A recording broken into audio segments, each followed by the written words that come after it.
The phone call wasn't meant for me. I was supposed to be at my yoga class, but I'd forgotten my water bottle and doubled back to grab it from the kitchen counter. That's when I heard my sister's voice drifting from the living room, casual and cutting. I'd love to know which corner of the globe you're watching from. And if this story speaks to you, make sure to subscribe. Tomorrow's video is one you absolutely can't miss. Let's just not invite her this year. Honestly, it would be so much easier without all the drama. My mother's response was a tired sigh. I know, but it's her birthday, Jessica. We can't just... Can't we, though? Think about it, Mom. When's the last time she actually enjoyed one of these parties? She always finds something to complain about. The venue's too fancy or not fancy enough. The guest list is wrong. The timing doesn't work for her schedule. She sucks the joy out of everything. I stood, frozen in my hallway, my hands still reaching for the water bottle, as my own family casually discussed erasing me from my 32nd birthday celebration. My name is Madison Torres, and until that moment, I thought I understood my place in the world. I'm a marketing director at a tech startup, single by choice, fiercely independent, and admittedly particular about how I like things done. What I didn't realize was that my family had apparently been building a case against me for years, collecting every moment of assertiveness as evidence of my unworthiness. The conversation continued, and I found myself pressed against the wall like a spy in my own home, listening to the systematic demolition of my character. Remember last Christmas? My older brother Ryan chimed in from somewhere deeper in the room. She complained that we opened presents too early, then got mad when we wanted to wait for her to finish her work call. She can't have it both ways. And my wedding? Jessica added, her voice gaining momentum. She questioned everything. Why didn't I include Cousin Paula? Why was the ceremony so long? Why weren't there vegetarian options that she actually liked? I spent my entire reception managing her mood instead of enjoying my own day. My mother's voice carried a note of weary agreement. She's always been difficult. Even as a child, she had to have everything her way.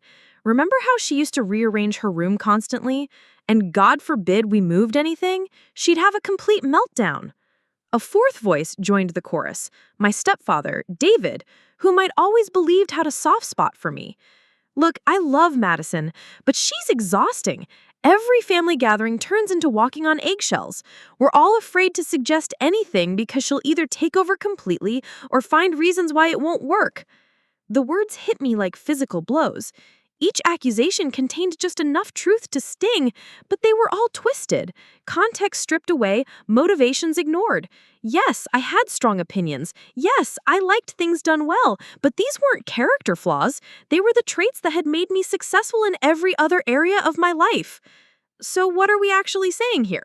Ryan asked with some difficulty, goes back to sound of people chatting casually in the room. We just don't tell her about the party?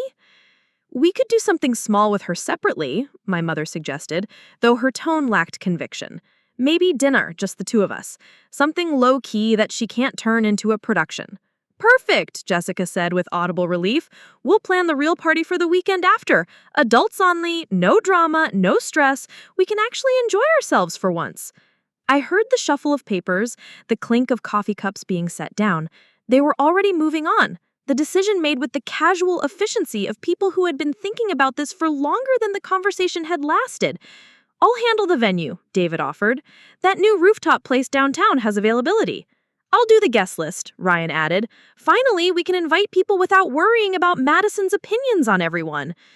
The ease with which they transitioned into party planning was perhaps the most devastating part. They weren't struggling with guilt or wrestling with the morality of excluding me. They were relieved, energized even. My absence wasn't a necessary evil. It was the solution they'd been looking for. I managed to grab my water bottle and slip out of the house without being detected, but the drive to yoga was a blur of rage and heartbreak. I'd missed the actual class, but I sat in my car in the parking lot, trying to process what I'd just learned about my family's true feelings. The accusations replayed in my mind, each one more painful than the last. Was I really that difficult? Had I been so focused on my standards that I'd missed how much I was hurting the people I loved? Or was this something else entirely? A convenient excuse to exclude someone who didn't fit their vision of easy family dynamics? I thought about Christmas, the example they'd used against me. Yes, I had been frustrated about the timing, but not because I wanted to control everything. I'd been working on a crucial project with a deadline that an important call, and when they'd said no, I'd tried to multitask. When I'd suggested we wait to open gifts until I could be fully present, they acted like I was being unreasonable. But in their retelling, I was the villain, the demanding sister who couldn't just go with the flow. My wedding intervention with Jessica had been born from genuine concern. I'd noticed that several family members were missing from her guest list, people who would be hurt by the exclusion. When I'd asked about vegetarian options, it was because I knew 3 of her closest friends were vegetarian, and I didn't want them to feel overlooked. Every question, every suggestion had come from a place of wanting her day to be perfect. But apparently, my help had felt like criticism. My attention to detail had been perceived as control. My investment in their happiness had been reframed as selfishness. The more I thought about it, the more I realized this wasn't really about my birthday party.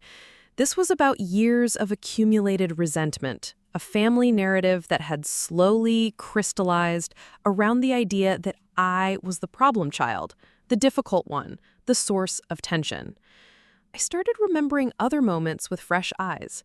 Family dinners where conversations would pause when I entered the room, then resume with forced brightness. Group texts that I wasn't included in, but that I'd glimpse over someone's shoulder. Plans that were made and then casually mentioned to me as afterthoughts. They hadn't suddenly decided I was difficult. They'd been managing around me for years. The realization was crushing, but it was also clarifying. I'd spent so much energy trying to be the perfect daughter, sister, and family member, but I'd been fighting a battle that was already lost. In their minds, I was the obstacle to their happiness, the complication they had to work around. But here's what they didn't understand about me, what they'd never bothered to learn. I don't just roll over when I'm attacked. I analyze, I strategize, I fight back with precision and purpose. Sitting in that parking lot, I made a decision that would change everything. If they wanted to plan a party without me, I would let them, but I wouldn't be the victim in this story. I would be the author. I pulled out my phone and started making notes. Names, dates, details. If my family thought they could build a case against me, I was going to build a better one. And unlike them, I had receipts. The yoga class was over, people streaming out of the studio with the relaxed expressions of those who'd found their inner peace. I envied them. My peace had just been shattered, but in its place, something sharper and more dangerous had taken root. They thought they knew Madison Torres. They thought they understood what I was capable of when cornered. They were about to find out exactly how wrong they were. The drive home was different from the drive there. I wasn't a victim anymore, reeling from an unexpected blow. I was a strategist, and the war had just begun. I thought about my upcoming birthday, just 3 weeks away. 3 weeks to plan my response, 3 weeks to show them that excluding me wasn't the relief they thought it would be.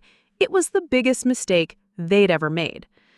By the time I pulled into my driveway, I was no longer the hurt sister who'd overheard a devastating conversation. I was a woman with a plan, and that plan was going to change everything. That evening, I sat at my kitchen table with a glass of wine and my laptop, ready to do what I do best, research. If my family thought they could build a case against me, I was going to build a better one. I started with the most recent family gatherings, scrolling through photos on social media and checking my phone for text exchanges. What I found was a pattern of exclusion so subtle, I'd missed it the first time around. Last month's family barbecue at Ryan's house, I'd seen the photos on Instagram after the fact. Ryan had posted pictures of the whole family laughing around his deck, but I hadn't been invited. When I'd asked about it later, he'd said it was just a last-minute thing and he didn't want to bother me since I was always so busy. The evidence was right there in the timestamps. The photos showed a planned event, matching decorations, a fully stocked bar, elaborately prepared food. This wasn't spontaneous. They deliberately excluded me and then lied about it. I dug deeper into Jessica's wedding planning period. I pulled up our text exchanges from 6 months ago, screenshot after screenshot of me offering help, giving advice, and trying to be supportive. Reading them now, I could see how my suggestions might have come across as controlling, but I could also see something else: desperation. I've been trying so hard to be included, to be useful, to matter. There was one exchange that particularly stung. Jessica had texted the family group chat about being stressed over seating arrangements. I'd responded with a detailed suggestion about how to handle the divorced relatives and the plus ones based on my experience planning corporate events. Her response had been a simple thanks. But then I found something else. A screenshot she'd posted on her private Instagram story that same day, visible only to her close friends. It was my text suggestion with the caption, "When your sister thinks she's a wedding planner," eye rolling. The comments were even worse, her friends making jokes about control freaks and family drama. She'd turned my attempt to help into entertainment for her social circle. I felt sick, but I kept digging. Christmas dinner was next in my investigation list. I found the email chain between my mother and siblings discussing the plans. I wasn't included in the original planning thread. They'd added me only after everything was decided. A lot of love and effort went into bringing this story to life. If you're enjoying it, we'd be so grateful if you'd subscribe to our channel. Now, back to where we left off. The email thread revealed their real feelings about my work situation. Ryan had written, "Madison will probably try to dictate the schedule around her calls again. Can we just start without her if she's being difficult?" My mother had responded, "Let's just not give her the option to control things. We'll set a firm start time and stick to it." They'd planned around my failure before I'd even had a chance to succeed. They'd set me up to be the problem, then acted like my frustration was proof of my difficult nature. But here's what really broke my heart. Buried in those emails was evidence of how much they enjoyed planning without me. Their messages were light, funny, full of inside jokes and easy camaraderie. Without me there to complicate things, they were a different family entirely, relaxed, spontaneous, genuinely happy. I was the rain cloud in their sunny family dynamic. The worst discovery came when I accessed my mother's Facebook account. She'd never been good with privacy settings, and we shared a Netflix password, which meant I could see her saved posts. What I found there was a collection of articles about difficult adult children and setting boundaries with family members who drain your energy. One article was particularly damning. When love isn't enough, dealing with a family member who makes every gathering stressful. My mother had not only saved it, but shared it in a private group called Women Supporting Women, along with a comment, "This really resonates. Sometimes love means protecting the rest of the family." I read that article 3 times, seeing myself described in every paragraph. The perfectionist who can't let things go, the family member who always has a better way to do things, the person who turns celebrations into stress tests. According to the article, people like me were emotional vampires, draining the joy out of family occasions by making everything about our standards and expectations. The recommended solution was loving detachment, maintaining the relationship while limiting exposure to the toxic behavior. My family hadn't just decided to exclude me from my birthday party, they'd researched how to do it. They'd found expert validation for their decision to manage around me. I closed the laptop and poured another glass of wine, feeling like I'd been punched in the stomach. Part of me wanted to spiral into self-doubt and depression. Maybe they were right. Maybe I was the problem. But another part of me, the one that had built a successful career from nothing, that had survived in competitive industries by being smarter and more prepared than everyone else, refused to accept their narrative. I opened my laptop again and started a different kind of investigation. This time, I was looking for evidence of my contributions, my value, and my positive impact on their lives. I found Ryan's LinkedIn post from last year, thanking me for helping him prepare for a crucial job interview. I'd spent hours coaching him, helping him research the company, even buying him a new suit because his didn't fit properly. He'd gotten the job, a significant promotion that changed his family's financial situation. I found Jessica's Instagram post from her bachelorette party, where she'd tagged me with heart emojis and the caption, "Best sister ever for planning the perfect weekend." I'd coordinated everything: flights, hotels, activities, restaurant reservations. The weekend had gone flawlessly because I'd anticipated every possible problem. I found Mother's Day cards from my mother, praising my thoughtfulness and attention to detail. Birthday messages thanking me for always remembering the little things that matter. Christmas thank you notes acknowledging gifts that were so perfectly chosen. You really know me. The evidence was overwhelming. I wasn't just difficult. I was also incredibly valuable to this family. I was the one who remembered anniversaries, who sent thoughtful gifts, who organized surprise parties for their milestones. I was the one who solved their problems, who anticipated their needs, who went above and beyond to show I cared. But apparently, none of that mattered when weighed against their comfort. They wanted the benefits of having me in the family without the effort of actually dealing with me as a person. That's when the anger really hit me.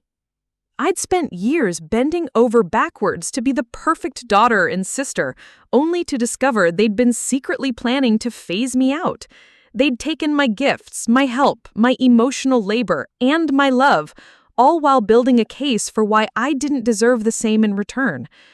I started making a list of every favor I'd done for each family member over the past year. The list was staggering.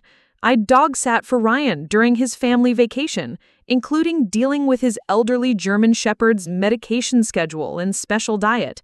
I'd spent a weekend helping Jessica move apartments, packing, lifting, and unpacking while she directed from the couch because she didn't want to break a nail before her engagement photos. I'd taken 3 days off work to stay with my mother when she had her knee surgery, managing her medication, cooking her meals, and handling her errands. I'd even used my professional connections to get David's small business featured in a local magazine, which had brought him significant new clients. But their gratitude had an expiration date, apparently. Once the immediate crisis was over, I went back to being the difficult one, the problem they had to manage. I realized something else as I compiled this evidence. They'd been conditioning me to accept less and less. Each excluded event, each casual dismissal, each time they'd made plans without consulting me, they'd been training me to expect nothing. And it worked. I stopped fighting for inclusion. I stopped expecting to be considered. I'd internalized their message that my presence was optional, that my feelings didn't matter as much as their convenience. But that conditioning worked both ways. If they could train me to expect nothing, I could train them to expect nothing from me. I thought about my upcoming birthday with a different perspective now. 3 weeks until my 32nd birthday. 3 weeks until their planned celebration without me. They were probably already deep into planning mode, excited about their drama-free party. What they didn't realize was that I'd been the invisible foundation holding up so many of their social connections. My address book, my event planning skills, my gift for bringing people together, they'd been taking credit for my work for years. I looked at my phone, thinking about all the people in my contacts who considered themselves close to my family, but were actually close to me. College friends who stayed in touch through me. Family friends who I'd maintained relationships with over the years. Professional connections who did favors for my family because of their relationship with me. My family was about to learn what it felt like to plan a party without access to my network, my skills, and my resources. They were also going to learn what it felt like to explain to people why I wasn't there. But more importantly, they were going to learn what it felt like when I stopped being available for all the ways they'd grown accustomed to using me. I spent the rest of the evening making plans, not revenge plans, something much more sophisticated than that. I was going to give them exactly what they'd asked for, a Madison-free family experience. They were going to get it so completely, so thoroughly, that they'd understand what they'd actually lost. The best part was that they'd never see it coming. They thought they were managing a difficult family member.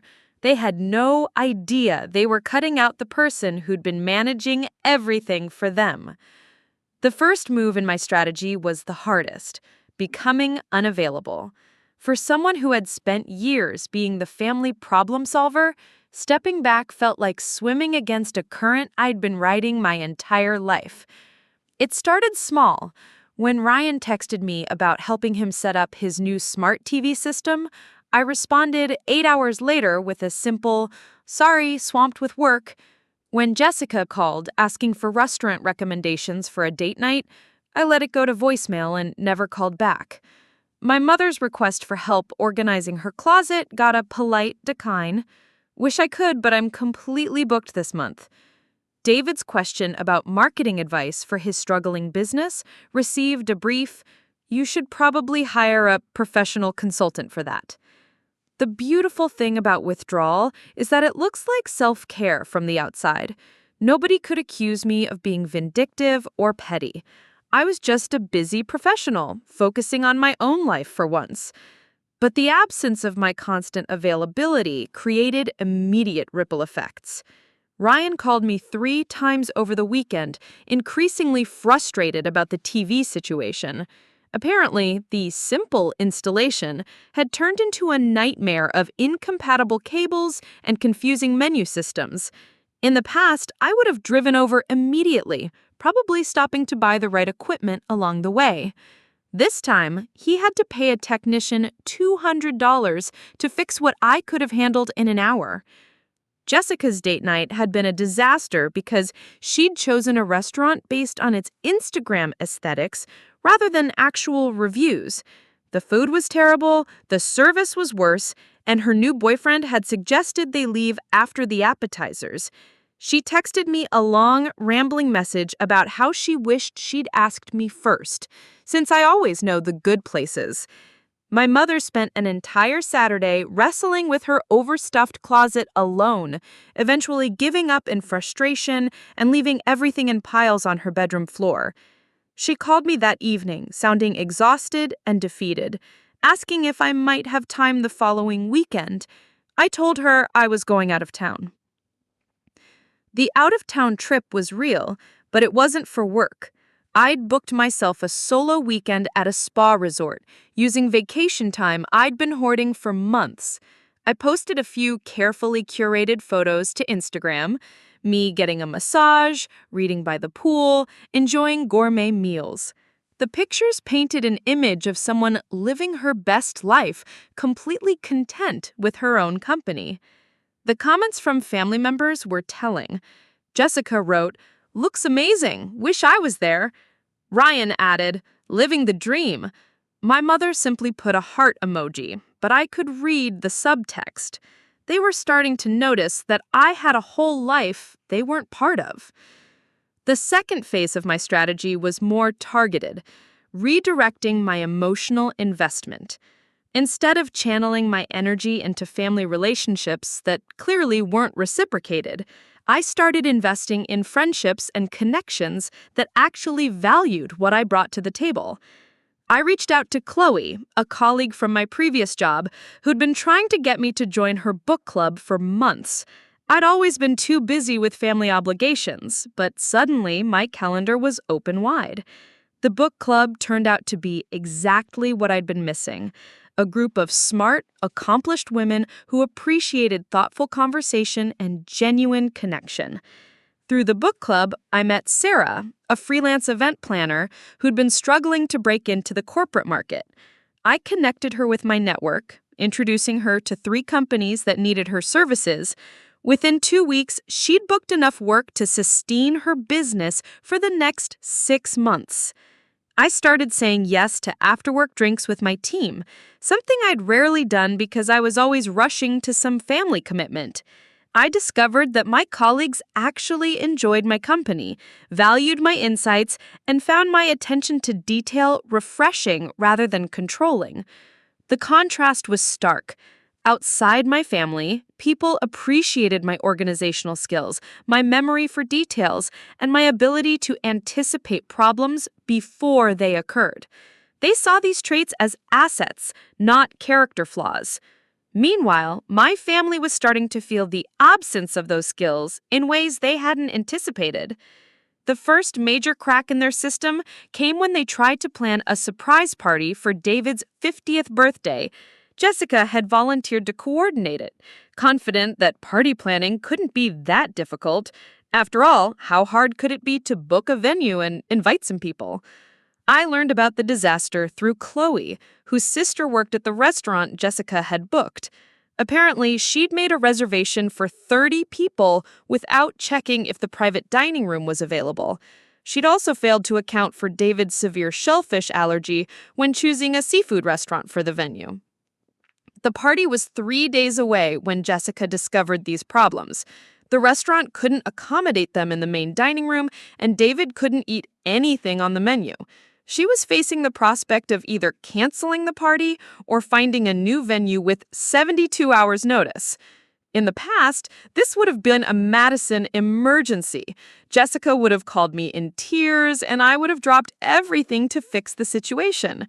I had connections all over the city, relationships built over years of planning corporate events and networking dinners. I could have solved both problems with a few phone calls. This time, when Jessica called, I was in a client meeting. When I called her back 3 hours later, she was sobbing. "I don't know what to do," she said, her voice thick with tears. "I've called 15 restaurants and nobody has availability. The ones that do don't have private rooms, or they're way too expensive, or they're completely wrong for Dad. I'm gonna ruin his birthday." The old Madison would have immediately started making calls, using my professional relationships to find a solution. The new Madison listened sympathetically and then said, "That sounds really stressful. Have you tried calling some event planners? They might have connections you don't." "Event planners are so expensive," Jessica protested, "and it's such short notice." "Sometimes you get what you pay for," I replied gently. "I'm sure you'll figure something out." I could hear her shock in the silence that followed. She'd expected me to swoop in and save the day the way I always had. Instead, I was treating her crisis like exactly what it was, her responsibility. Don't you know people?" she asked, her voice small and confused.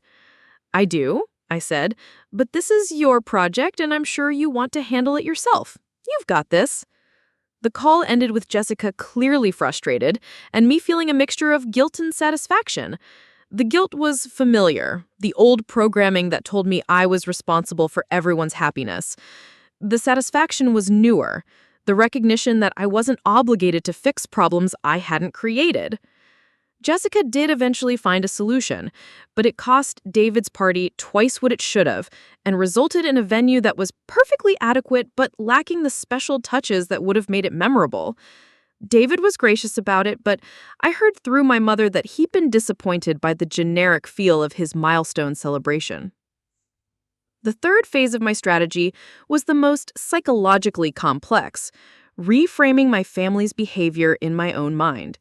Instead of seeing their criticism as accurate feedback about my character flaws, I started analyzing it as data about their own insecurities and limitations.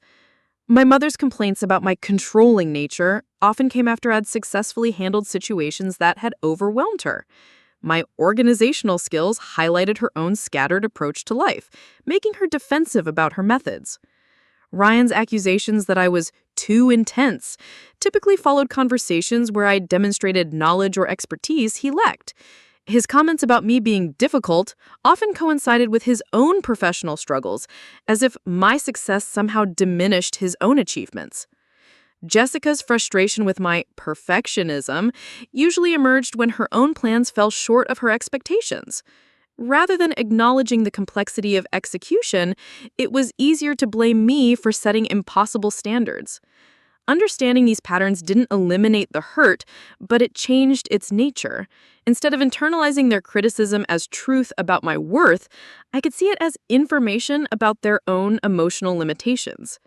The most surprising discovery came when I started paying attention to how they talked about other people in their lives. The pattern was consistent.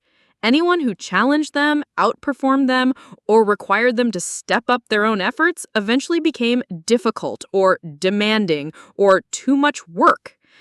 They'd done it to my cousin Patricia, who'd stopped attending family gatherings after being repeatedly criticized for her political rants, conversations about social justice that had made them uncomfortable. They'd done it to my mother's sister Diane, who'd been labeled high maintenance after she had stopped accepting last-minute cancellations and started expecting people to honor their commitments. It wasn't uniquely difficult. I was just the latest in a pattern of family members who'd been gradually pushed out for refusing to lower their standards to match the family's comfort level. They didn't want me to be better. They wanted me to want less. As my birthday approached, now just 10 days away, I found myself looking forward to it with genuine anticipation for the first time in years. Not because I was excited about their secret party, which I knew would be a relief for them and an insult to me, but because I was excited about the life I was building without their approval. I had plans for my actual birthday that didn't involve any of them. Good plans. Plans that honored who I actually was instead of apologizing for it. They had no idea what was coming, but I did. The withdrawal phase was almost complete, and the next stage of my strategy was going to show them exactly what they'd lost and exactly what they never deserved in the first place. The panic started exactly 1 week before my birthday, triggered by what should have been a routine family crisis. My great-aunt Helen, my grandmother's last surviving sister, had a stroke and was hospitalized 3 states away. She was stable, but alone, and someone needed to coordinate her care, handle her affairs, and make arrangements for her recovery. In the past, this would have been my crisis to manage. I was the one with the organizational skills, the one who could research care facilities, coordinate with insurance companies, and manage complex logistics across multiple states. I was the one who remembered everyone's medical histories, maintained relationships with extended family, and could navigate bureaucratic systems without losing my mind. This time, when my mother called with the news, I listened with appropriate concern and then said something that apparently rocked her world. "That sounds really challenging. I hope you can figure out the best way to help her." The silence on the other end of the phone was deafening. "But, Madison," my mother finally said, her voice uncertain, "someone needs to coordinate everything. You're the only one who knows how to handle these kinds of situations." "I'm sure you'll manage," I replied calmly. "You're all very capable people." What followed was 20 minutes of my mother trying different approaches to get me to take charge. She started with guilt. "Aunt Ellen always loved you so much." Moved to flattery. "You're just so much better at this than the rest of us." And eventually landed on manipulation. "I don't know what we'll do if you don't help." Each tactic bounced off me like rain on glass. I offered sympathy, but no solutions. I expressed confidence in their abilities, but no willingness to step in. When she finally hung up, she sounded genuinely confused, as if I'd started speaking a foreign language. The next 48 hours were a masterclass in family dysfunction. Without me to automatically take charge, they had to figure out how to divide responsibilities among themselves. The results were predictably chaotic. Ryan volunteered to call the hospital for medical updates, but he got frustrated with the HIPAA regulations and privacy requirements. After 2 failed attempts to get information, he gave up and declared the hospital impossible to deal with. Jessica took on the task of researching rehabilitation facilities in Helen's area, but she approached it like she was choosing a vacation rental. She focused on amenities and photos rather than medical credentials and insurance acceptance. After spending hours on websites, she'd compiled a list of places that looked nice, but either were too expensive or didn't provide the level of care Helen needed. David attempted to handle the insurance coordination, but he quickly became overwhelmed by the paperwork and terminology. He spent an entire afternoon on hold with various companies, only to discover he didn't have the right information to discuss Helen's policies.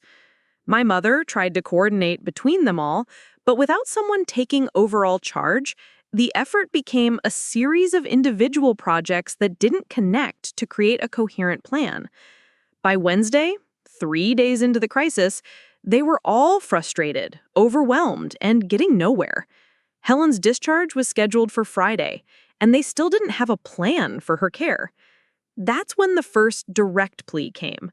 Jessica showed up at my office Thursday morning looking harried and desperate. She'd clearly been crying, and her usual perfect makeup was smudged around her eyes. "Madison, please," she said, collapsing into the chair across from my desk. "We need your help. We're drowning, and Aunt Helen is depending on us." I looked at my sister, really looked at her, and saw something I'd never seen before. She was genuinely panicked, not just frustrated or inconvenienced. For the first time in her life, she was facing a situation that couldn't be solved with charm, appearance, or emotional manipulation. "What specifically do you need help with?" I asked, keeping my voice neutral. "Everything," she said, her voice breaking. "We don't know how to do any of this. Ryan can't get information from the doctors. I don't understand the insurance stuff. Mom is having panic attacks, and Dad doesn't know what questions to ask. We're going to let Helen down, and it's going to be our fault."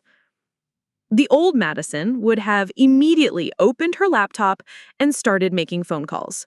The new Madison leaned back in her chair and studied her sister's face. "It sounds like you're all learning some valuable skills. Crisis management is tough, but you'll figure it out." Jessica stared at me as if I'd grown a second head. "But you could fix this in like 2 hours. You know exactly what to do." "Probably," I agreed, "but this isn't my responsibility, and you all made it very clear that you don't want me managing family situations anymore." "What are you talking about?" she asked, though her voice carried a note of uncertainty. I could have confronted her directly about the birthday party conspiracy, but that would have ended my strategic advantage. Instead, I chose a different approach. I've been thinking a lot about family dynamics lately, about how sometimes one person ends up carrying too much responsibility, and it's not healthy for anyone involved. Maybe this is an opportunity for everyone to develop their own skills. Jessica sat there for a moment, processing what I had said. I could see her trying to figure out if I was punishing them or genuinely trying to help them grow.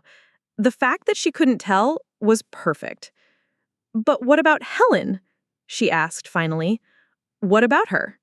She has 4 family members working on her behalf.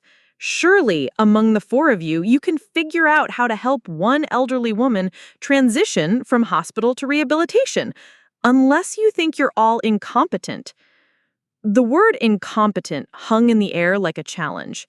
Jessica couldn't argue that they were incompetent without admitting they'd been relying on me for things they should have been able to handle themselves. But she also couldn't claim they were competent when they were clearly failing at a task I could have managed easily. She left my office without the help she had come for, but with something more valuable: the first real understanding of how much work I had been doing behind the scenes. The Helen crisis eventually got resolved, but not gracefully. They managed to find her a rehabilitation facility, but it wasn't the best option available, and the process took twice as long as it should have. The experience left them all exhausted and stressed, with a new appreciation for the complexity of tasks they'd previously taken for granted. More importantly, it left them with a question they'd never had to ask before. What else had I been handling that they didn't even know about? The answer was everything. Over the next few days, as my birthday approached, they started encountering other situations where my absence created problems. Small things, mostly, but death by 1,000 cuts is still death. Ryan's wife mentioned that she never got birthday cards from his side of the family anymore. She didn't know that I'd been the one maintaining the family calendar, remembering everyone's important dates, and either sending cards myself or reminding others to do it. Jessica realized she hadn't heard from several family friends in months and wondered if something was wrong. She didn't know that those relationships had been maintained primarily through me. I was the one who organized group dinners, remembered to invite people to family events, and kept up with their lives through social media and regular check-ins. My mother got a complaint from her book club about the disorganized state of their recent charity fundraiser. She'd volunteered to coordinate it, forgetting that I'd been the one actually handling the logistics for the past 3 years, while she took credit for the results. David's business networking group asked why he hadn't been participating in their monthly events. He'd been registered and attending regularly, but only because I'd been managing his calendar and reminding him about meetings. Each of these small revelations created a crack in their understanding of family dynamics. They were starting to realize that I hadn't just been difficult or controlling, I'd been holding together pieces of their lives they hadn't even known were connected. The final straw came on Friday, 2 days before my birthday, when they tried to coordinate their secret party planning. I learned about this disaster through an unexpected source, Marcus, the manager of the rooftop venue they'd booked for a party. He called me Friday afternoon, sounding confused and apologetic. "Madison, I'm sorry to bother you," he said, "but I have your family here trying to finalize details for a party tomorrow night, and they're asking for things that aren't possible with the timeline they've given us." Marcus and I had worked together on several corporate events. He knew me as a professional who understood the industry, respected timelines, and never made unreasonable last-minute demands. They want us to completely change the menu, bring in a different florist, and reconfigure the space layout, all with less than 24 hours notice. They keep saying you'll guarantee payment for the changes, but I wanted to check with you directly. My family had used my name and reputation to make promises they couldn't keep, assuming I'd bail them out when their poor planning created problems. "I'm not involved in this event," I told Marcus. "Whatever arrangements they're making, they'll need to handle on their own." "Understood," Marcus said, and I could hear the shift in his tone. Without my professional reputation backing their requests, they were just another demanding client with unrealistic expectations. I hung up the phone and smiled. They were about to learn what it was like to plan an event without my network, my experience, or my reputation to smooth over their mistakes. But more than that, they were about to face a much bigger problem. Because while they'd been struggling with logistics and learning to function without my constant support, I'd been planning something of my own. My actual birthday party was going to be everything their secret gathering wasn't. Well organized, thoughtfully planned, and attended by people who actually wanted to celebrate with me. They thought they were giving themselves a gift by excluding me. They had no idea I was about to give myself a much better one. Saturday morning, my actual birthday, started with something I hadn't experienced in years: genuine excitement about my own celebration. While my family was probably panicking about their last-minute party preparations, I was getting ready for an event that had been planned with the same attention to detail I brought to everything else in my life. The difference was, this time, I was planning for people who actually appreciated those details. My celebration began at 11 a.m. at Bellwether, the most exclusive restaurant in the city. I'd reserved their private garden room, a space that was booked months in advance, but had become available when I'd helped the owner's daughter get an internship at my company last year. Professional relationships built on mutual respect had their benefits. The guest list was carefully curated. 12 people who genuinely valued my friendship. Sarah, from the event planning business I'd helped establish. My book club friends, including Chloe and 3 other women who'd become close confidants over the past month. my assistant Jamie and 2 colleagues from work who'd become real friends rather than just professional contacts. My neighbor Chen, an 80-year-old retired professor who'd become my unofficial mentor in the art of living well without apology. But the guest who mattered most was Dr. Angela Martinez, my college roommate who'd moved to Seattle 5 years ago for her medical residency. Angela was flying in specifically for my birthday, something no member of my family had ever done. The brunch was everything a celebration should be: elegant but comfortable, sophisticated but genuine. We started with mimosas made with actual champagne, not the cheap Prosecco my family usually served.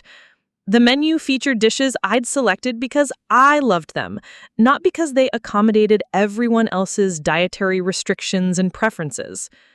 As we settled into our meal, I looked around the table at faces that lit up when I spoke, at people who asked thoughtful questions about my life and actually listened to the answers.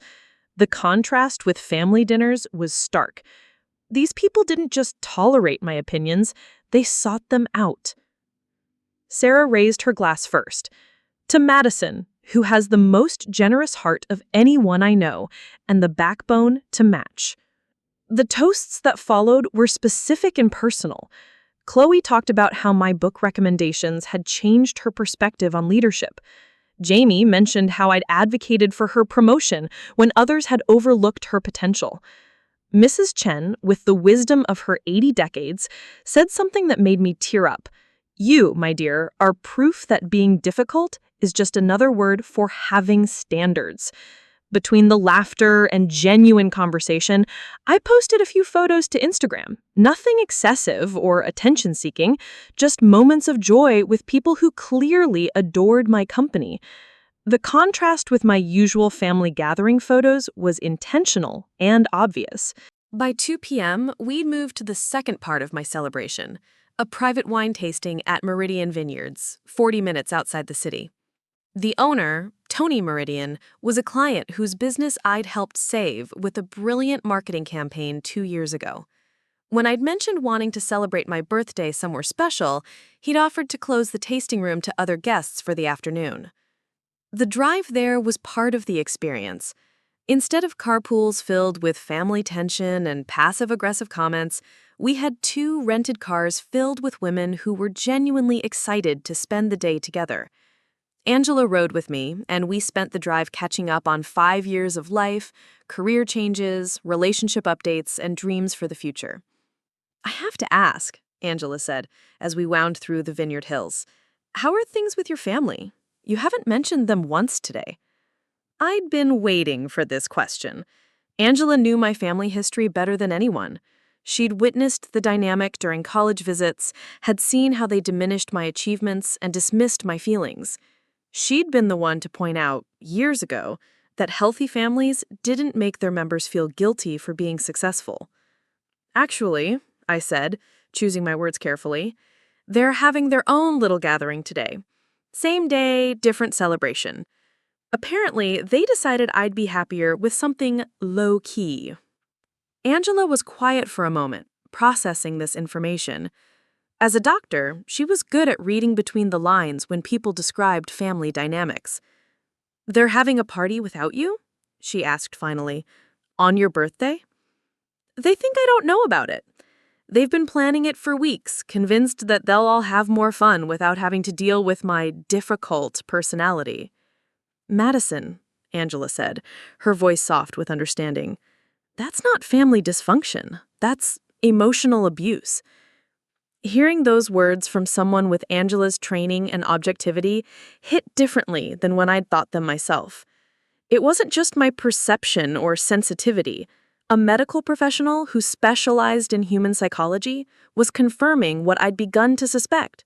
My family's treatment of me wasn't normal or acceptable. We spent the wine tasting learning about terroir and vintage variations, but more importantly, we talked about life, ambitions, and the courage it takes to choose authenticity over approval. Each wine paired with conversation that nourished something in me that had been starving for years. By 6 p.m., the group had naturally divided into those ready to head home and those eager to continue the celebration.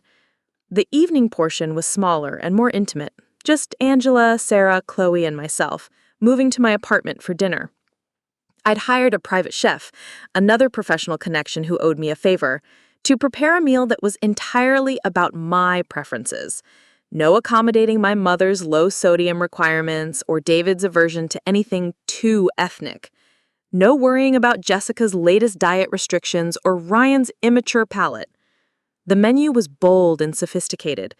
Duck confit with cherry gastrique, wild mushroom risotto, roasted vegetable medley with herbs from my own garden, and a chocolate torte that was sinfully rich and absolutely perfect. As we lingered over dessert and wine, the conversation turned deeper. These women knew about my family situation. Not the details of today's betrayal, but the general pattern of feeling undervalued and misunderstood. "You know what I've realized watching you today?" Chloe said, her voice thoughtful. "You're not difficult, you're discerning. There's a huge difference." Sarah nodded emphatically. "The people who call you difficult are usually the ones who benefit from your low standards. When you raise the bar, they have to acknowledge how low they've been setting it." Angela, who had been mostly listening, finally spoke up. "Madison, I need to tell you something I probably should have said years ago. Your family's dynamic isn't normal. Healthy families celebrate their members' strengths. They don't punish them for having standards." She paused, choosing her words carefully. "In my residency, I've worked with a lot of families dealing with various crises. The functional ones find ways to appreciate different personalities and communication styles.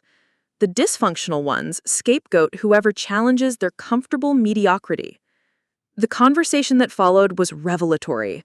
These women helped me see patterns I'd been too close to recognize, how my family consistently framed my strengths as character flaws, how they benefited from my competence while simultaneously resenting it, how they'd trained me to apologize for being good at things instead of celebrating my capabilities. Around 9 p.m., as Angela and I were alone in my kitchen loading the dishwasher, she brought up something that had been on my mind all day. "So, what's your plan?" she asked. "I know you well enough to know you have one." I smiled, recognizing the tone.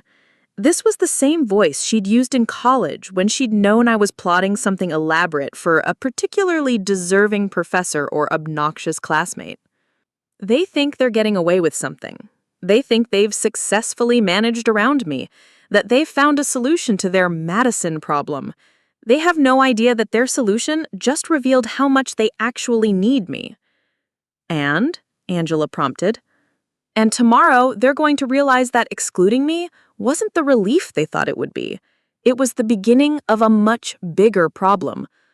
I told her about the venue issues Marcus had called about, the Helen crisis they'd bungled, the small but significant ways their lives had already started falling apart without my invisible support system. "But the beautiful thing is," I continued, "I don't have to do anything dramatic or vindictive.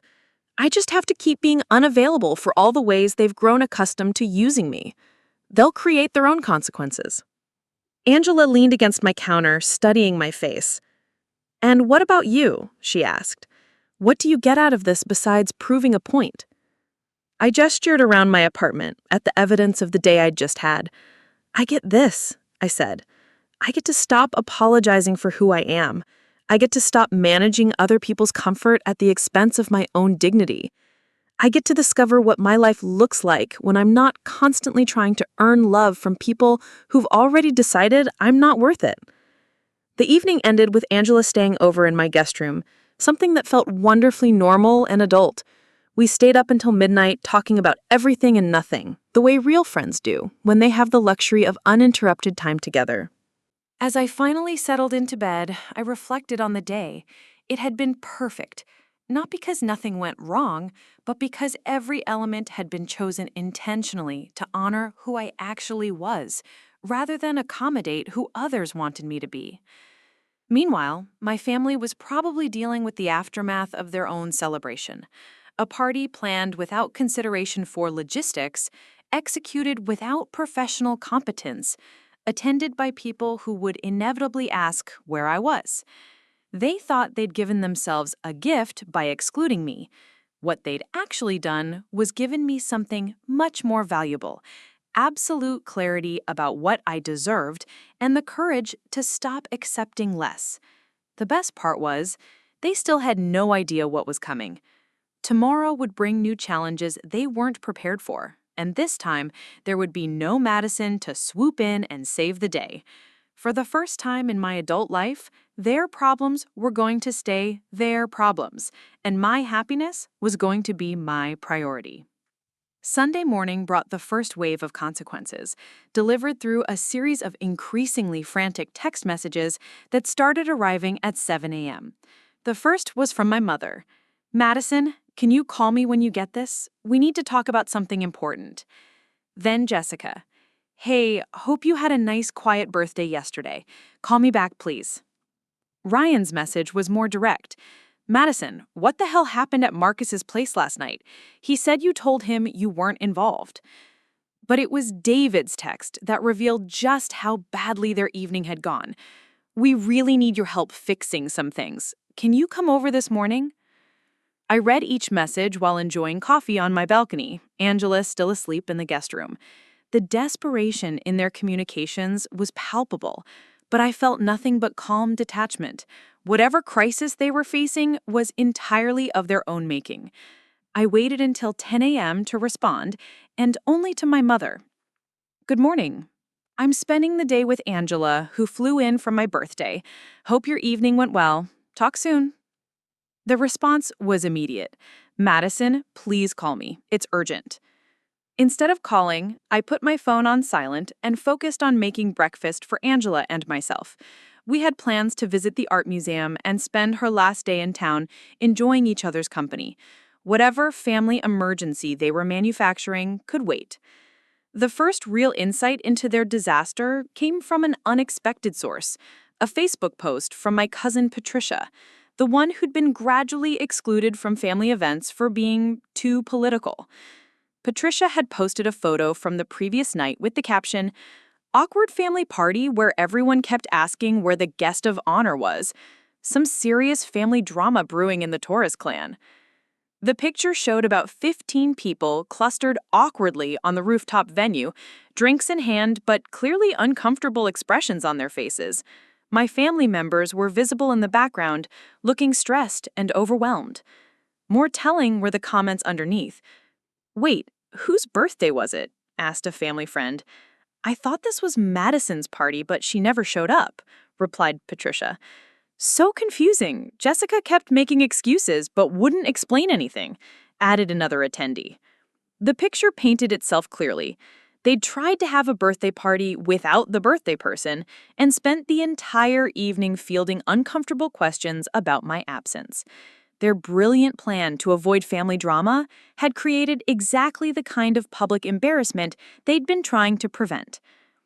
Angela and I spent a wonderful day at the museum, discussing art and life while my phone continued to buzz with increasingly desperate messages. By afternoon, the family group chat that I'd been excluded from months ago was apparently in full crisis mode because I started receiving individual messages from extended family members asking if I was okay. My Aunt Linda, my mother's sister, who lived across the country, called while Angela and I were having lunch. "Madison, honey," she said, sounding genuinely concerned, "your mother called me this morning crying. She said something about a misunderstanding and that you're upset with the family. What's going on?" It was interesting to hear their version of events filtered through my aunt's retelling. According to my mother, there had been a miscommunication about birthday plans, and I was overreacting to some minor family tensions. The fact that they deliberately excluded me from my own birthday celebration had somehow become a misunderstanding that was partially my fault. "Thanks for checking on me, Aunt Linda," I said carefully. "I'm actually doing really well. I had a wonderful birthday celebration yesterday with close friends. As for the family situation, I think everyone needs some space to work through their feelings." "But your mother seems to think there's been some terrible mistake," she pressed. She's talking about how much the family needs you, how lost everyone is without your help organizing things. It's interesting that she's realizing that now. I've been feeling pretty disconnected from the family lately, so I've been focusing on other relationships. Sometimes distance helps clarify things. After I hung up, Angela looked at me with raised eyebrows. They're calling in reinforcements? Apparently, my absence is causing more problems than they anticipated. They thought they could just edit me out of family life without consequences. The second wave of crisis hit Monday morning at work. I was in a client meeting when my assistant Janie knocked on my conference room door, looking apologetic but concerned. She says she's your sister and it's a family emergency. She's been crying. I excused myself from the meeting and went to the lobby, where I found Jessica looking genuinely distraught. Her usually perfect appearance was disheveled, her makeup smeared, and her hands were shaking slightly. "Madison, thank God," she said, standing up so quickly she knocked over her purse. "We need to talk. Everything is falling apart." I guided her to a small conference room, noting how several of my colleagues watched our interaction with curiosity. Jessica's dramatic appearance was exactly the kind of professional embarrassment I'd always tried to avoid, but this time it wasn't my responsibility to manage. "What's wrong?" I asked, genuinely curious about what could have reduced my composed sister to this state. "Everything," Jessica said, her voice breaking. "The party was a disaster. Half the people left early. Everyone kept asking where you were, and we couldn't explain why you weren't there without sounding horrible. Patricia posted those photos, and now the whole extended family is asking questions." She took a shaky breath before continuing. "But that's not even the worst part. This morning, Mom got a call from Aunt Helen's rehabilitation center. There's been a problem with her insurance authorization, and they need someone who understands her policy to sort it out. None of us can figure out the paperwork." I waited for her to continue, maintaining a neutral expression. "Ryan's wife is furious with him because he forgot his anniversary dinner on Saturday.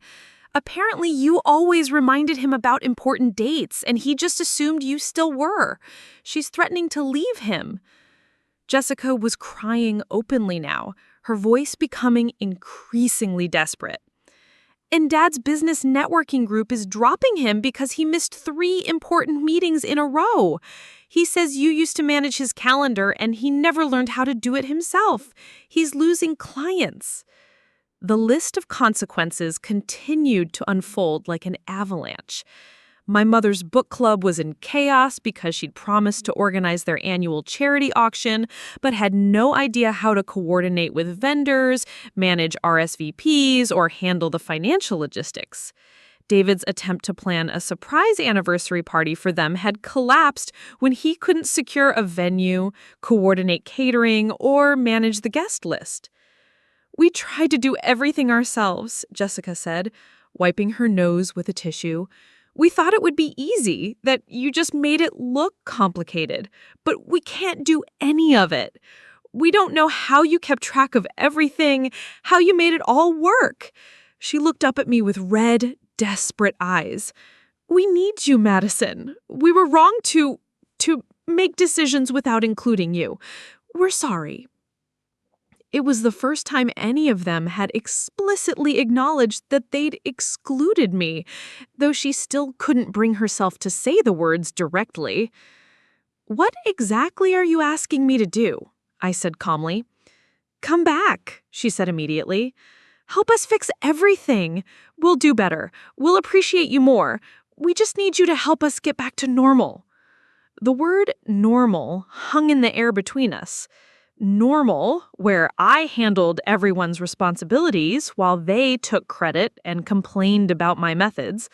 Normal, where my contributions were invisible until their absence created chaos. Normal, where I was simultaneously indispensable and unworthy of basic inclusion. "Jessica," I said gently, "I don't think things can go back to the way they were." Her face crumpled. What does that mean? I mean that for the past month, I have discovered what my life looks like when I'm not constantly managing everyone else's problems.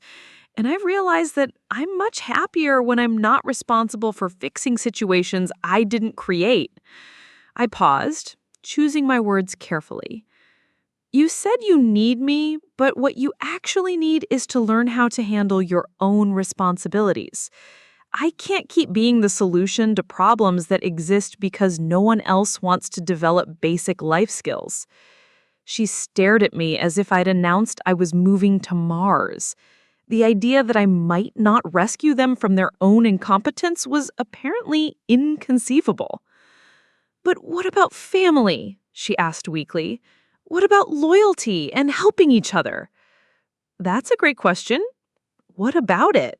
Because from where I'm sitting, this is the first time anyone has asked what I need or how I'm feeling.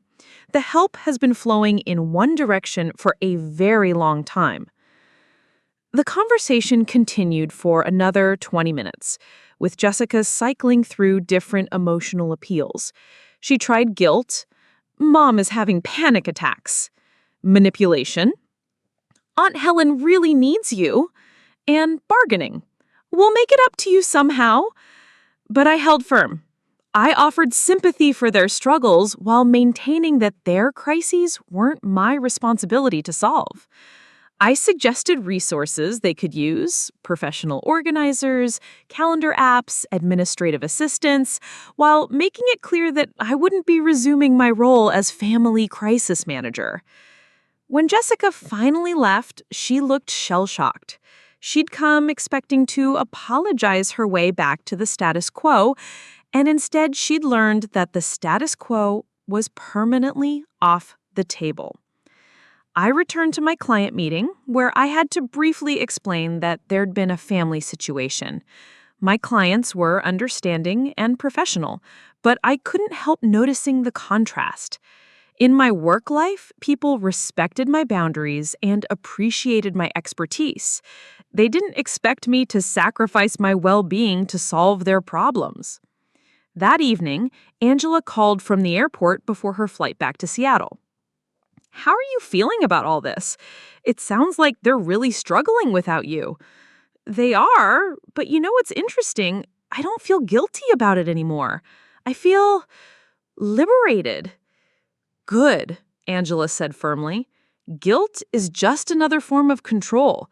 They trained you to feel responsible for their happiness, but that was never actually your job.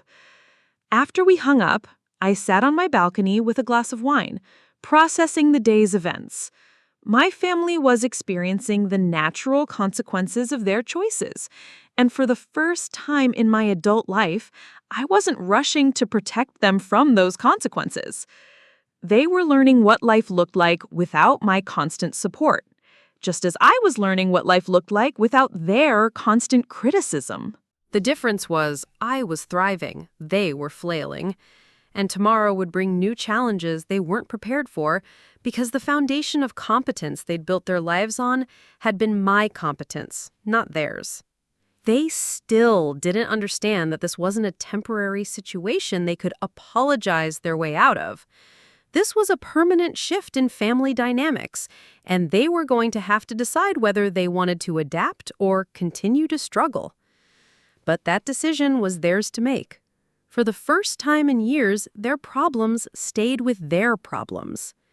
3 weeks after the birthday debacle, the final confrontation came in the form of a family intervention.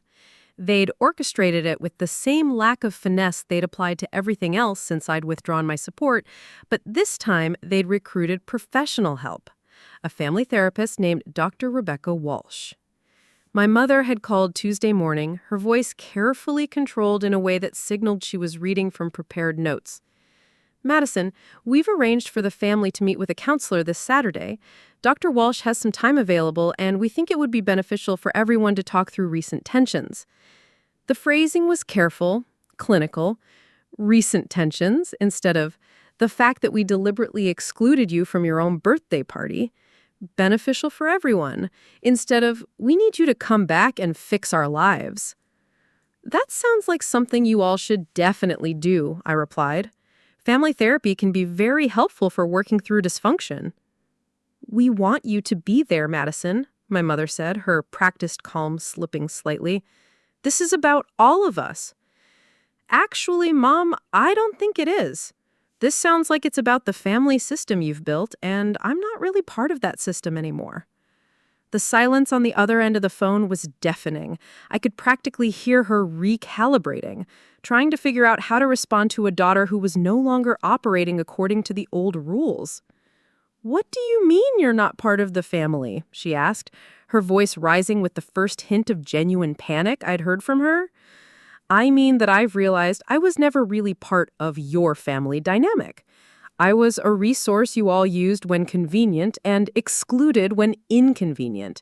That's not how family is supposed to work." The conversation that followed was a masterclass in emotional manipulation. My mother cycled through every tactic in the family playbook: guilt about abandoning them in their time of need, obligations about family loyalty, threats about being cut off permanently if I didn't participate. But none of it landed the way it used to. After weeks of experiencing genuine appreciation and respect in my other relationships, their manipulation felt transparent and desperate. "I'll think about it," I said finally, though I'd already made my decision. Friday evening, I got a call from Dr. Walsh herself. Professional ethics required her to speak with me directly before the session, she explained, to understand my perspective on the family dynamics. The conversation was illuminating. Dr. Walsh was clearly competent and experienced, and within 20 minutes of talking to me, she'd identified several red flags in my family's approach to the situation. "She've presented this as a communication problem," she said carefully. "But from what you're describing, it sounds like there are deeper issues around boundaries, respect, and emotional responsibility." I found myself telling her things I'd never articulated before: how I'd been trained from childhood to manage everyone else's emotions, how my competence had been weaponized against me, how I had been simultaneously depended upon and dismissed. "Madison," Dr. Walsh said when I finished, "I want you to know that choosing not to participate in family therapy is a valid option. Sometimes the healthiest choice is to step away from dysfunctional dynamics rather than trying to fix them."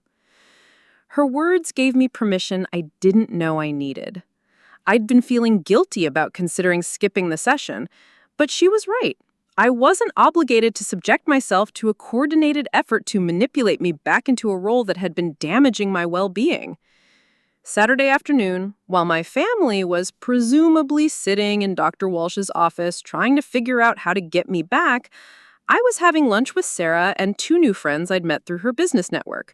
We were planning a summer trip to Europe, something I'd always wanted to do but had never prioritized because of family obligations. The contrast wasn't lost on me.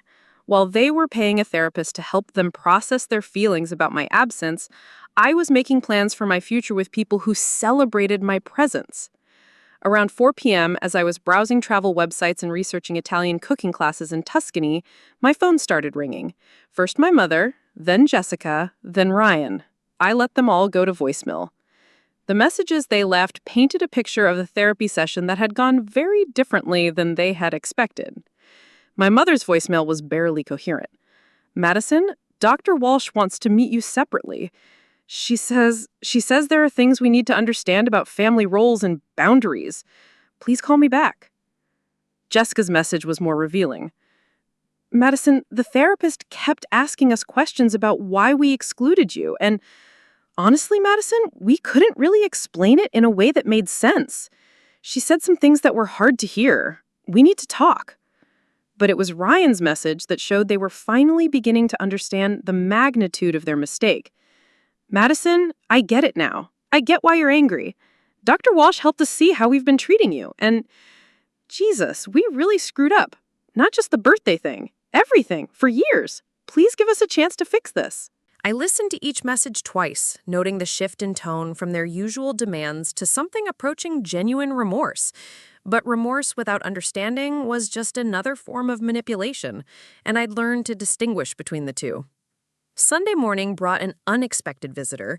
I was in my garden, transplanting herbs and enjoying the peaceful ritual of working with soil and growing things, when my doorbell rang. It was Emerson, Ryan's wife, holding their 5-year-old daughter Emma's hand. Emma was carrying a homemade card with "Sorry, Aunt Madison" written in crayon across the front. "I hope you don't mind us stopping by," Emerson said, looking genuinely nervous. "I know things are complicated right now, but Emma insisted on giving you this." Emma stepped forward and handed me the card with the solemnity that only children can bring to important moments. Inside, she'd drawn a picture of what appeared to be our family, with a figure labeled Aunt Madison standing separately from the group, surrounded by hearts and flowers. "Daddy said you're sad because we hurt your feelings," Emma said, looking up at me with Ryan's eyes, but none of his entitlement. "I don't want you to be sad." I knelt down to Emma's level, touched by her innocent directness. "Thank you, sweetheart. This is a beautiful card." As Emma wandered over to examine my garden, Emerson and I had a conversation that was unlike any I'd ever had with a family member's spouse. "I owe you an apology," she said quietly. "I've watched this family dynamic for 8 years, and I never said anything. I watched them use you and dismiss you, and I stayed quiet because it wasn't my place. But after yesterday's therapy session, I realized that silence was complicity." She told me about Dr. Walsh's session, how the therapist had systematically dismantled their justifications for excluding me, how she'd pointed out that functional families don't secretly plan celebrations without family members, how she'd identified the pattern of emotional labor exploitation that had defined my relationship with them. Dr. Walsh asked them to list all the ways you contribute to family life. When we finished, the list covered 2 pages. Then she asked them to list what we contribute to your life. We couldn't fill half a page. The session had apparently been a reckoning none of them were prepared for. Dr. Walsh had helped them see that their complaints about me being difficult were actually complaints about me having standards, that their frustration with my controlling behavior was resentment that I was competent enough to show them their own inadequacies. Ryan came home and cried. Actually, I cried. He said he finally understood that you weren't the problem. You were the solution to everyone else's problems, and we punished you for it. But the most significant revelation had come when Dr. Walsh asked them to imagine their lives without my involvement. Not just the practical support, but the emotional investment, the thoughtful gifts, the remembered occasions, the crisis management. We realized we'd been taking a daughter and sister for granted while treating you like unpaid staff. And the worst part is we convinced ourselves you were lucky to be included at all. As we talked, I found myself genuinely appreciating Emerson's honesty. She wasn't asking me to forgive everyone or return to the old dynamic.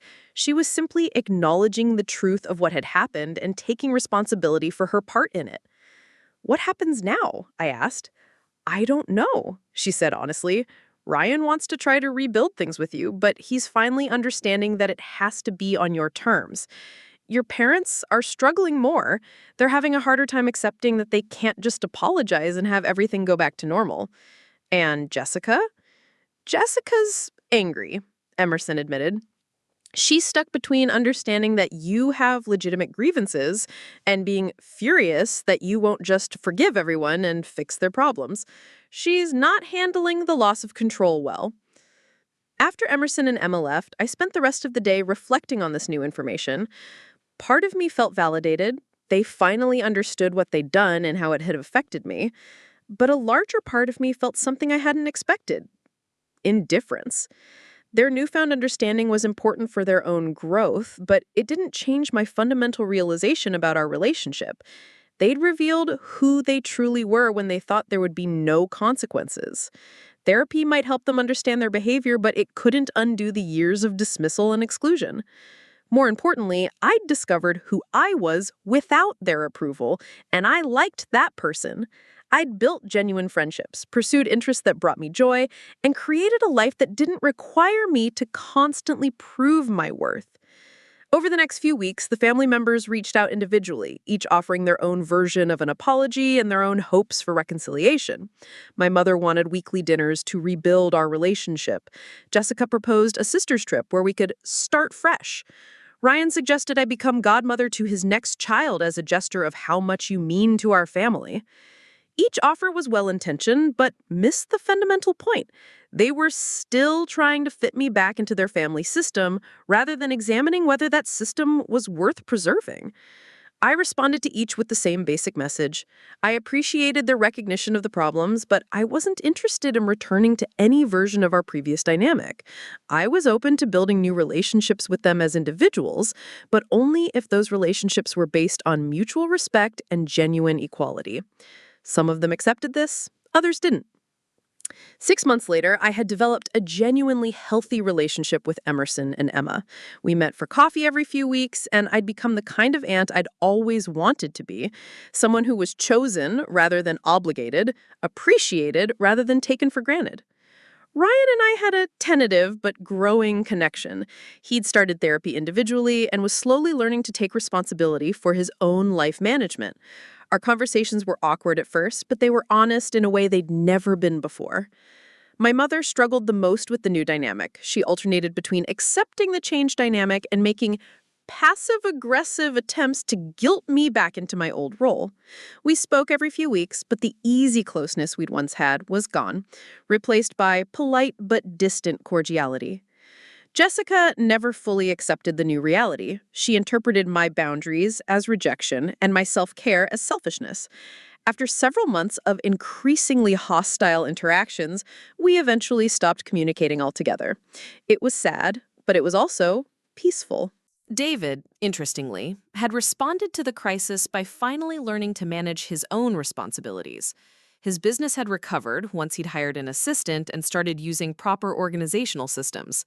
He sent me a Christmas card that year with a note that simply said, "Thank you for refusing to enable me. I'm a better person now." 2 years after my 32nd birthday, I bought a house. Not an apartment, not a condo, but an actual house. With a garden and space for entertaining. It was in a neighborhood I'd always loved but had never considered because it seemed too far from my family. The housewarming party was everything I'd learned to value. Thoughtfully planned, beautifully executed, and filled with people who were genuinely excited to celebrate my achievement. Sarah helped with the catering, Chloe organized a group gift from the book club, and Angela flew in to help me host. Mrs. Chen, now 82 and still my unofficial mentor, brought homemade cookies and stayed until the end, helping me clean up while sharing stories about her own journey to independence decades earlier. "You know," she said as we loaded the dishwasher, "I had to choose between my family's expectations and my own dreams when I was about your age. It was terrifying, but it was the best decision I ever made." She told me about leaving an arranged marriage her parents had planned, pursuing her doctorate against their wishes, and building a career that had brought her joy and fulfillment. "They eventually came around," she said, "but even if they hadn't, I would have been fine. You can't live someone else's version of your life." The final validation came in an unexpected form. My 15-year college reunion. I'd skipped my 10-year reunion because it had conflicted with a family obligation, but this time I was free to attend. Walking into that hotel ballroom, I felt none of the anxiety I'd experienced at previous social gatherings. I wasn't wondering if I'd be judged, or if I'd say the wrong thing, or if I'd somehow embarrass myself. I was simply excited to reconnect with old friends and make new connections. The evening was revelatory. Classmates who'd known me as the over-responsible, slightly stressed overachiever were amazed by my transformation. "You seem so relaxed, so confident and comfortable in your own skin," one friend said. Angela, who'd driven down for the reunion, watched me work the room with ease and later said something that stayed with me.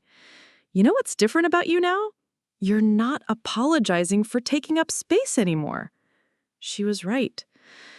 I'd spent years making myself smaller to accommodate other people's comfort, dimming my own light so others wouldn't feel overshadowed.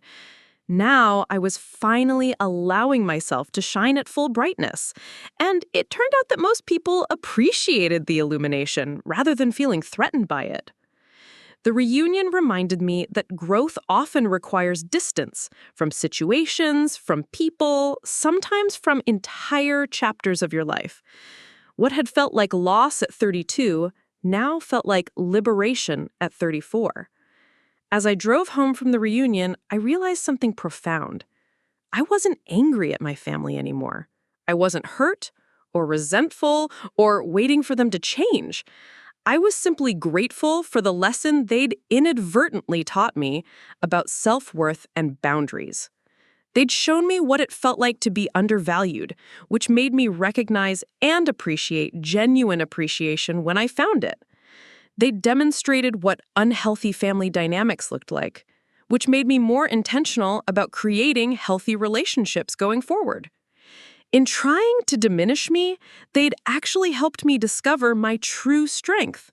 In excluding me, they'd freed me to find where I truly belonged. In underestimating me, they'd motivated me to exceed even my own expectations. Sometimes the people who hurt us most give us the greatest gifts, not through their love, but through their limitations. My family's inability to see my worth forced me to see it for myself. Their unwillingness to change forced me to change everything. And in doing so, I'd created a life that exceeded anything I'd previously imagined possible. The girl who'd stood in that hallway 3 years ago, devastated by what she'd overheard, felt like a different person entirely. She'd been seeking approval and inclusion. I no longer needed either from people who'd proven incapable of providing them authentically. What I'd built instead was something far more valuable. A life of my own choosing, surrounded by people who celebrated rather than tolerated my presence, pursuing goals that honored my values rather than other people's expectations. That birthday conversation my family thought would be a private planning session had actually been the beginning of my liberation. In deciding I wasn't worth including, they'd accidentally set me free to discover what I was actually worth. And it turned out to be so much more than they had ever imagined. Looking for more? We've got 2 amazing stories ready for you right on screen. If this one touched you, these are absolutely worth your time. Click to watch them now. And hey, subscribe and hit that bell to never miss our latest uploads.